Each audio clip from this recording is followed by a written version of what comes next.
Hello, guys. Good afternoon. This is Nikki, also known as Faces Trader, and you're watching the Global Market Updates, an awesome 10x live show for October 15, 2020. Let's begin. We're gonna discuss a lot of related news tonight. Today, let me start with why do we sell? When do you sell? Peter Lynch, the great Peter Lynch, answers that for us. You make a lot of mistakes, and so Let's play this. Can you hear it? Wait, it's loading, so just give me some time. Okay, while it's loading, let's just I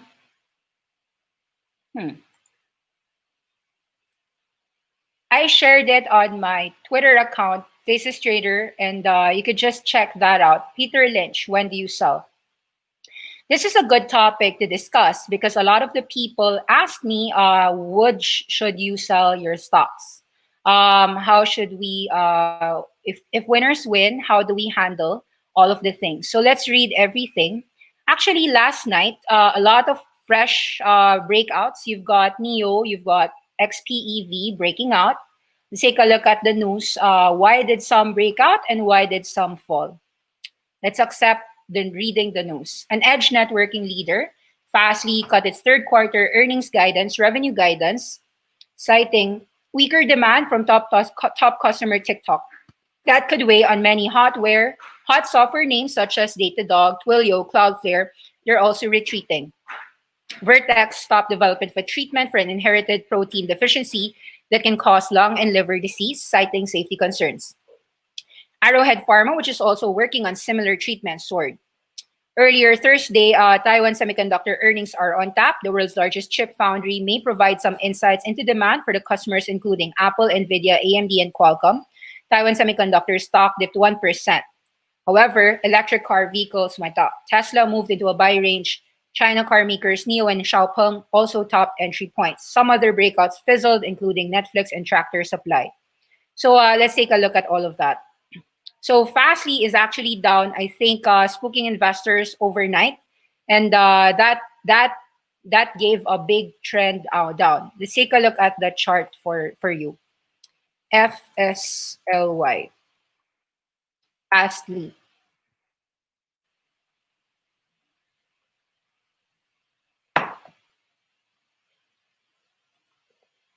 Fastly is a market darling. So let's take a look at how big of a drop it is on. How big is it on after hours? $30 drop from 123 to $90. Okay, that's nasty. That's a $30 drop. So nonetheless, I do think that the real buyers of Fastly was somewhere here at about 75. So if they bought at 95 and it fell down to $90 tonight, they're still gonna sell it because some of them will just buy it back at 75. What does Fastly remind me of? It reminds me of Zuora. Because Zuora, after hitting 17, wow, the next day it went 11 or minus $6 after a bad earnings. So minus 6. So Fastly, it just tells you that it has soared too fast, too soon. The valuations are too steep. And so a bad earnings guidance is actually enough to make it fall. Why? Because it went from about $10 to 130. And so that is a lesson for people that despite that great move, we would say that when it's going topish, even if you don't want to sell, you want to actually be concerned. And if you're really scared, then you should be trimming. We don't want to say I told you so, but the reality is we have been trimming these past few days inside our inner circle, not because of these news on Fastly, but because we've been getting so much gains. In our view, it was too fast, too soon. It's more of when we get considerable gains, we really have that thinking that if we bought at about 35, 38, and making about $20 from 40 to 60 in just 2 days, We don't know the future, but we just think that we should trim even if net goes 70 or 80. So actually, when it's an overextension move, the same way for Fastly, it was an overextension move. After the breakout at 96, it moved at about 125. I would assume that if you didn't sell anything, you probably sold some of your positions at 50 and 75, even at 95, not knowing that it will break out. Actually, you would have thought that that prior resistance here at 95 would be a selling zone, and that the any rally above was more of gravy rather than an opportunity to add. So we generally get cautious on overextensions.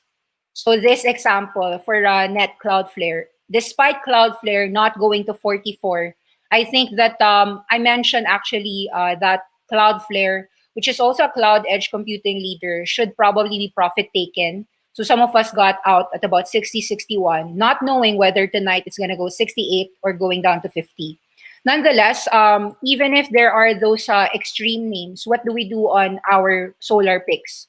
So unlike the Fastly or other cloud-related edge computing networks, you'll notice that Canadian Solar was just steady. It was just climbing up from about 12 to 24, very slow, 24 to 36, corrected back to about 29 where we added again, went back to about 43, and then went down back at about 37, 38. It was steady. It was not going up too soon, too fast, and then it's just steady. So normally in these types of names, I would view Canadian Solar 37 to 35 to actually be a buying entry.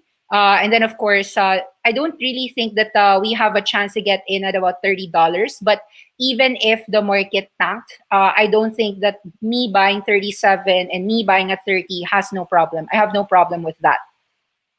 I'll also tell you that I was telling my class that XPEV, indeed, this was something that we were thinking that could be a potential winner.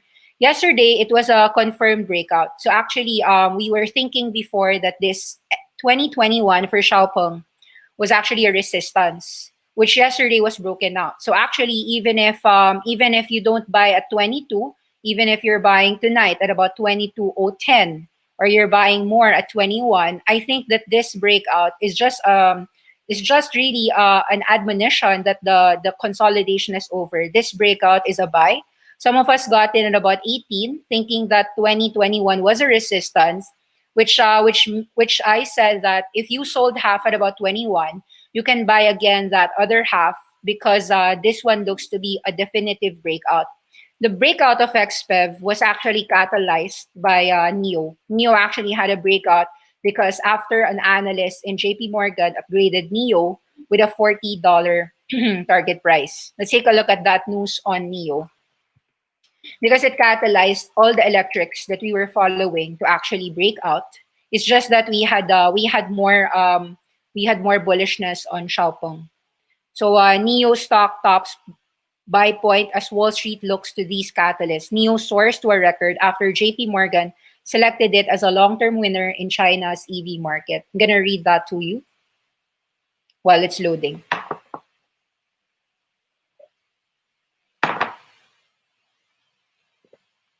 According to this analyst report, China's EV market share is set to quadruple by 2025 or 5 years to 20%. Now, this is the NIO. This is an EP9. It is an autonomous vehicle, electric vehicle on display in the 2020 Beijing International Automotive Exhibition on September 28 in Beijing, China. NIO shares traded after an upgrade, considering that NIO is a long-term winner in China's luxury electric vehicle market. The JPMorgan analyst, led by Nikki, upgraded NIO to the equivalent of a buy with a target price of $40, nearly triple from its current price of just $14 last few months ago. The analysts are more bullish on NIO out of all the analysts in the fact set, representing a huge upside against its closing price. NIO shares have already gained more than 500% this year, with gains only 9% for the S&P 500 index. In the China smart EV market, we expect NIO to be a long-term winner in a premium space among Chinese brands, Xiaopeng leading the mass market, while BYD should likely see a strong EV demand with rising external battery sales from 2022. The JP Morgan analyst said in a note. Electric vehicle penetration is set to quadruple to 20% from less than 5% in 2019, just the other year ago. A production cost parity with internal combustion engine vehicles is seen by 2020 or 2023 should battery costs drop further. For Tesla, the scenario is a rising tide lifts all boats rather than a winner takes all. A pattern similar to the one in smartphone market where Chinese brands were able to seize market opportunity through product offering or pricing, they said. NIO is expected to dominate about 30% of the premium passenger EV market, JPMorgan said. So I'm going to show to you a lot of charts amongst these EV-related names. Let's go one by one. So he mentioned 1211. So let's take a look at BYD Electric. BYD company, they have electric vehicles. They're also battery manufacturer. They are a huge winner. Actually, some of us were wrong for selling early.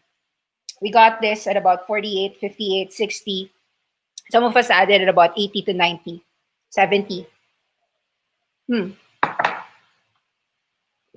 Mistake here was selling early, actually, not about buying it. Should you chase this? The answer is no. If you have it and continue to keep it, good for you. So the only lesson here is to hold your winners. Actually, why you should listen to this Peter Lynch is because he will discuss why you should hold your winners. For those who aren't aware, Peter Lynch is a Fidelity fund manager who has captured 50x, 100x, 500x. He once mentioned that his costly mistakes was selling Home Depot and then it made a 20-fold afterwards. He sold some Toys R Us and so forth. But he managed to gain on Walmart, on J&J, on a lot of companies actually. I don't know why it's not loading. Let's see. Let's load it. I've done that. Watch this. Your great mistakes is selling a good company and it doubles, then it triples and quadruples because you make a lot of mistakes. And so it's ones that go up tenfold, like on the 10 baggers. So some of my mistakes are saying, oh my God, the stock is too high. And I was wrong. And you had to figure out what inning am I in this baseball game. I sold Toys R Us way too early. It went up 20-fold after I sold. I did the same thing at Home Depot. Those are probably my two greatest mistakes I ever made. When should you sell? Well, you ought to find out why you bought a stock. If you're saying it's a cyclical company and they're doing poorly and they're doing awful, you wait till things are getting better, they're doing terrific, and then you sell it. But with a growth company, you have to say, Walmart's case, 10 years after they went public, you could have bought the stock and made 500 times your money. Because they still are only in 15% of the United States. And they could say, why can't they go to 17? Why can't they go to 19? Why can't they go to 23? So for the next 4 decades, going around the country. So you have to say to yourself, in this stock, I have a 10-year story, a 20-year story. I'll be able to write that down and follow that. That's what I do with the company. And that's your decision. That's how you sell it. No, you still buy a company, and you buy a company to grow. And if it's a textile company or it's a electronics company or software company, you better understand what they do. And if they do well, the stock will do well, no matter what happens to the market. If the Dow Jones today was 1,000 or 500, you would have made a lot of money in McDonald's. You would have made a lot of money in Johnson & Johnson. You would have made a lot of money in Gillette. These companies' earnings have gone up a lot the last 30 years. And if the market was 50,000, you would have lost money in Burlington Industries. I recommended that in 1969. I think it's gone from 34 to 2 with no stock splits. Because the earnings have been terrible. Well, your modesty actually makes an important point, which is people with the best batting averages in the world don't bat 1,000. I sometimes get angry mail, particularly during bear markets, saying so-and-so recommended such and such and it went down. Well, how often did you come up with a clinker? Well, this is a funny business. You don't have to be right even 5 times out of 10.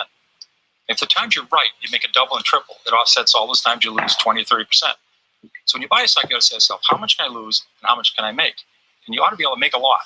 Because stocks are risky. I mean, look how much we lost in AT&T. Look how much we lost in Xerox. These were quality companies. You know, you can lose a lot in a stock. So you got to say to yourself, how much can I make? Because I want to buy a stock. If I'm right, I'm going to make a double or triple. Does your own confidence ever get shaken? Every day I think the market's going to go up. You know? I keep calling a lot of my companies, so I keep calling the company. So did you hear what Peter Lynch said? Peter Lynch said that every day he thinks his companies are going to go up. And he actually made a great money from Walmart because Walmart went from, for those who aren't aware, Walmart is a 60-year-old company already. And Walmart, if you invested in Walmart $5,000 when it had less than 155 stores before it became thousands and thousands of stores, running $500 billion of sales, your $5,000 IPO in 1960 would be $75 million year 2020. I kid you not. the Walton family is like the Amazon of their generation. So that is something that I have a lot to discuss. I will not answer the commentary first. I have more to discuss. I'm not yet done. So I needed to discuss Peter Lynch because Peter Lynch just said that his most costly mistake was selling his winners. He sold a little of his Toys R Us. It went 20-fold. He sold, what did he say? Home Depot. And he lost more money selling winners. I'll tell you what, let's assume that you got in BYD at 36 or you got in at 58, but you sold everything at 88. You were probably confident that you got the top. It fell down to 68, you were happy. But if you didn't buy it back, or if even if you bought it back at 70 and sold again at 80 and never got back in, 70, 80, went back to 70, back to 88, and then from 88, it went to 110. You probably think that you're good, but you didn't buy back at 102. But you probably didn't get back in at 102. So what's happening in BYD? Ever since 88, it just continued climbing up, up, up. And indeed, since this $40, we're seeing 40 to 130 or almost a 200 to 300% up just in May. So this is a true leader, BYD. Of course, people who got in at NIO early on can say the same thing. Whether you got in May at about $2.50, you're sitting at about a 10x already on NIO. Let's assume that you entered at about 14, sold at 20 because you thought that 20 was already a resistance. You got back in at 17, still sold at about 20. Now it's at 26. Sometimes it doesn't matter where you entered or where you were late. It matters more if you know how to hold. So nonetheless, would you chase this? I wouldn't chase it. However, I wouldn't defy gravity. When the market says that it is up, I do not I do not uh, I do not contradict what the market believes in. What will I do? I have been looking at electric vehicles, and Xiaopeng Motors is an electric vehicle that I believe in. So yes, we bought it about 18. Some of us sold it about 21, and I think yesterday even at 22 still is a buy report. So it still is a buy. Maybe Xiaopeng, for those who aren't aware, Xiaopeng, the founder, is also the same guy from Xiaomi. Xiaomi is 1810. Xiaomi did it in iPhone smartphone, and Xiaomi went from about $9 to about $26. It had the support here at 20, still back 23. So I'd say that Legion has that special track record for building businesses, even if he is not the number one. He knows how to do mass marketing. And when you look at Xiaopeng Motors is just a $30 billion company today. And if they are correct that the long-term uptrend for China vehicle market is not a winner takes all market, but that it is more of a it's not a winner takes all, meaning it's not about NIO winning or Tesla winning or BYD winning. It's about the entire rising tide lifts all boats. So with Xiaopeng just at about $16 billion market cap, he sold about 5,000 vehicles. They're still producing a lot of factories to produce more vehicles in Europe and China. I think this is just the beginning of a story. If I'm wrong, as Mr. Peter Lynch said, the thing about the stock market is that it's not about you hitting a lot of wins. It's about making 100, 200, 300, 500% when you're right. And when you're wrong, it doesn't really matter if you're wrong 15%, 25% losses. So really, the crux of the game has nothing to do with whether your batting average is high. It's more about, are you making 100% money or 500% when you are right? And that's really how we play the game. I'm also going to tell you a few things that we were winning at. Okay, so amongst the electric vehicle route, we have, of course, we like RC Moto Workhorse as well. So you could see that RC Moto went from about 1 to 8, and the drops at about $5. We entered 5, 6. Right now, some of us are profit taking at 7, 8. But if this is gonna succeed in the future, I do believe that the FUV, aka the Deliverator, is gonna do a lot. Just check out Mark Wahlberg. Mark Wahlberg and RC Moto have a delivery of vehicles. Basically, RC Moto is gonna handle the Wahlburger deliveries. So Mark Wahlberg has a brother who owns a Wahlburger. So that's it. On the electric vehicle front, let's take a look at some Chinese names. So actually, BYD was the leader for the batteries. CATL is also a leader, but it is in Shenzhen. Let's take a look at the battery manufacturers. Let's take a look at the charts of your favorites. Okay, let's take a look at all of them. 175, let's take a look at Geely. Geely Motors is actually a slower pick. We liked it, but we are convinced that it is slower rather than BYD. So take note that BYD from about May, June, July has gone already from about 58 now to about 130. But this one went from about $13, $12 to only about 17. So do we think it's going to go 24, 25? Our answer is yes. So in our view, fundamentally, we do believe that Geely Auto with Link & Co. Is really a great thing. So take note that this was a potential buy at about 15.70 and 16. Some of you might have entered at about 15.50, or some of you were even better at about $15 or 14.8. Nonetheless, we think that this consolidation is ripe for a movement back to about $20 or even 25. So we are bullish on the electric vehicle front. It means that yes, of course, we were bullish on Tesla ever since. But at 460, I wouldn't buy. I don't think that there is a catalyst. Yes, there will be earnings front coming out this November, but for a $460 entry, I think that it could go for 80 or 490, but it can also go down to 430 or 390. So we were willing to buy here at about 350 to 360 here. So it rallied from 360 to 360. So some of us got in at 360, 370. Some of us sold at 450, 440. Some of us just held. Of course, some people who got this ever since Tesla are just holding on. Really depends. Some of us sold, some of us just kept, some of us just trimmed. But it is part of those electric vehicle names, not just electric vehicle, but really about the entire solar roof. It's all about the sustainable energy. They have batteries, they've got lithium, they've got everything, right? They've got innovation. They've got all the best engineers, best CEO. They've got all the communities. So they have it all. What else can we share? I'm going to share to you a few IPOs, just a few things. Agora. So Agora is something that we are buying. So you could see that here at about 38, 41, 40, 45. Yes, we're buying this.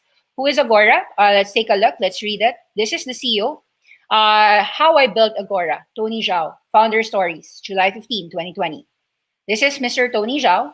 For those who may not be familiar, I started out as a founding engineer at WebEx, now Cisco WebEx, in 1997.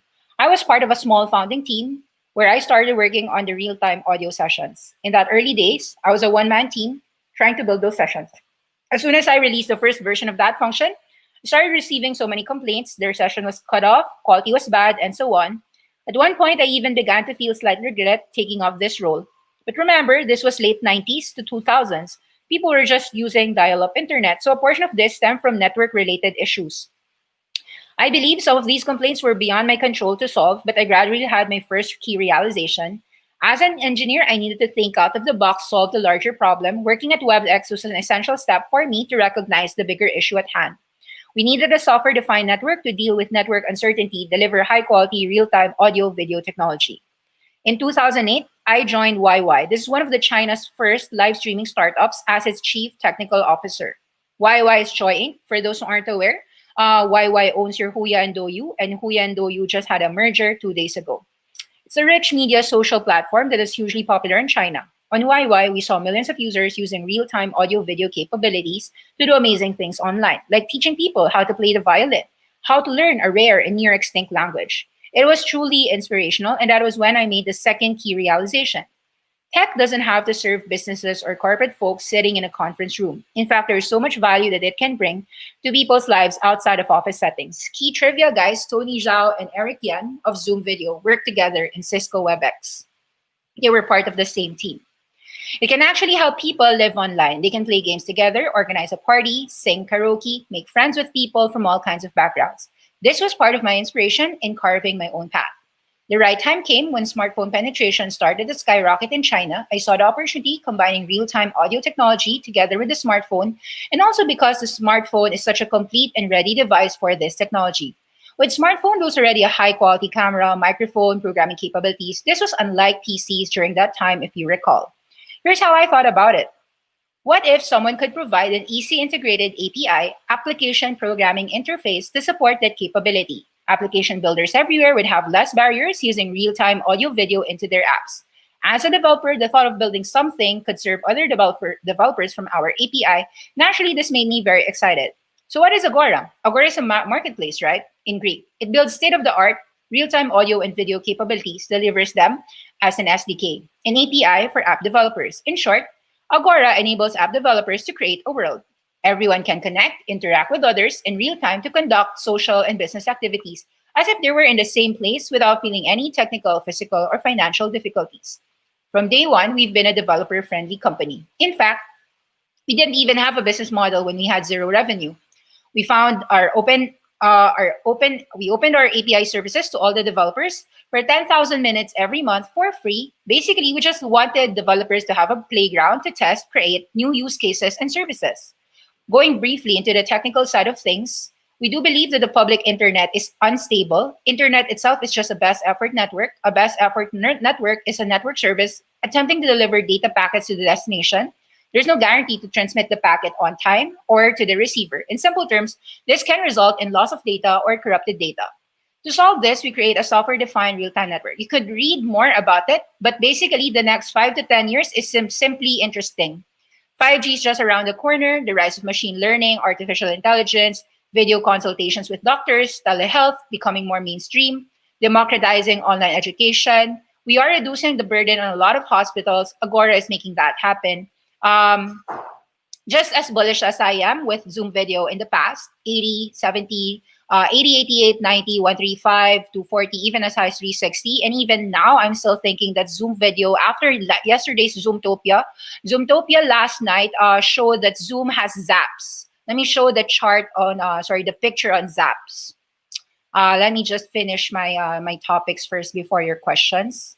Where's that zap? Here. Introducing Zap.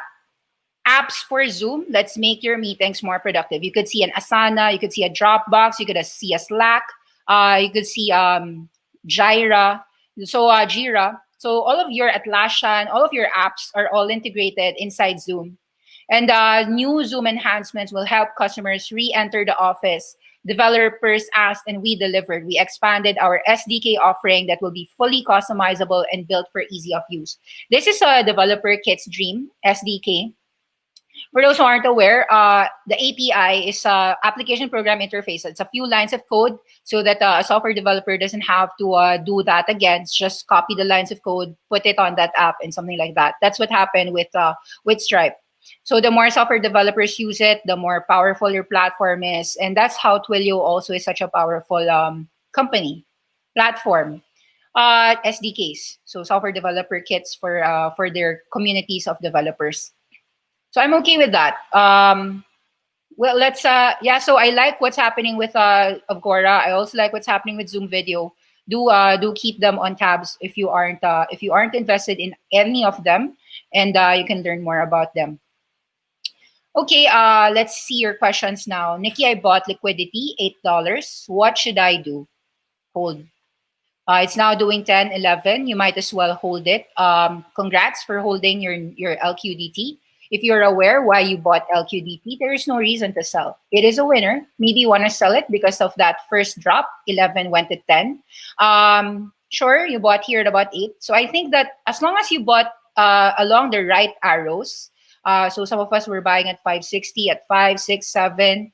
You bought in at 8. That's still good. But yeah, sell some at 10 because that is your real resistance. You could see that I put a line there even before seeing the chart because I was doing that chart ever since. There's really a resistance at $10. That is your resistance here. Take a look at the weekly. You've got the real resistance at 10. See? 10, 18. But if it manages to break that 10, the next resistance is here at about 15. And then the next resistance is $20. So as long as you know why you bought it, And when should you sell? That is the question. That was a question that was given to Mr. Peter Lynch. Determine your why. Why did you buy? Determine if your buy, the reason you bought it is intact.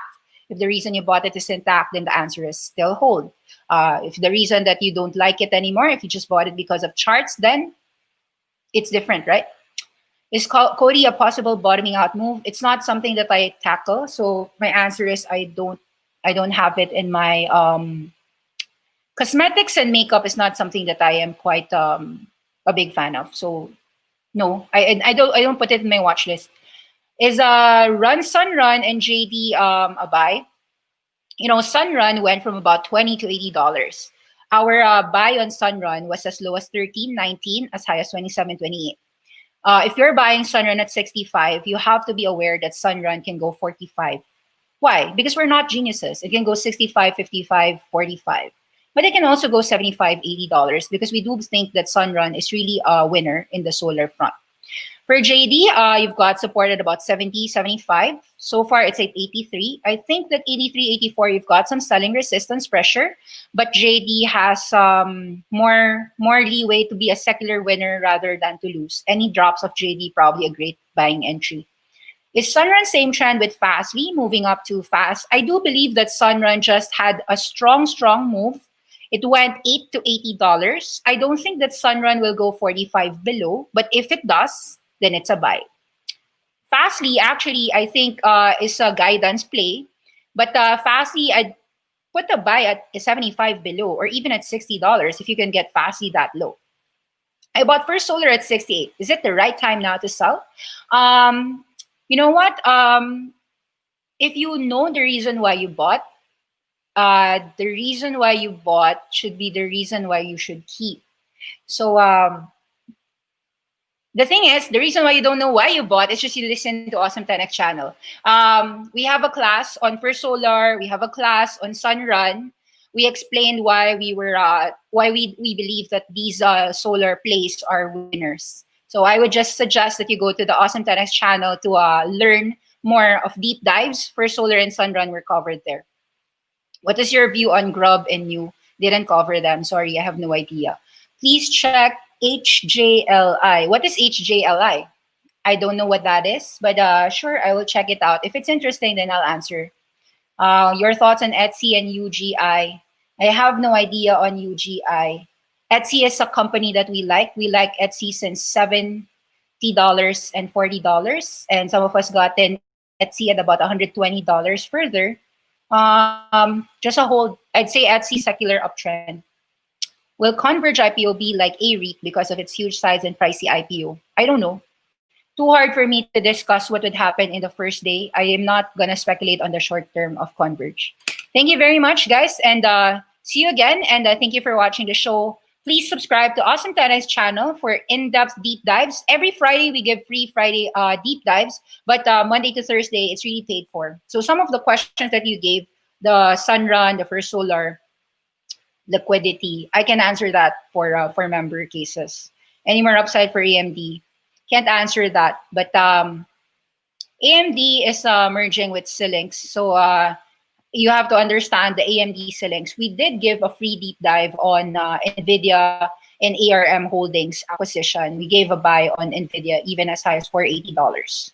So smash that like button. Yes, thank you very much. Thank you for smashing the like button, guys. And do check out our Awesome 10X live channel every single day. Thank you very much. Bye-bye.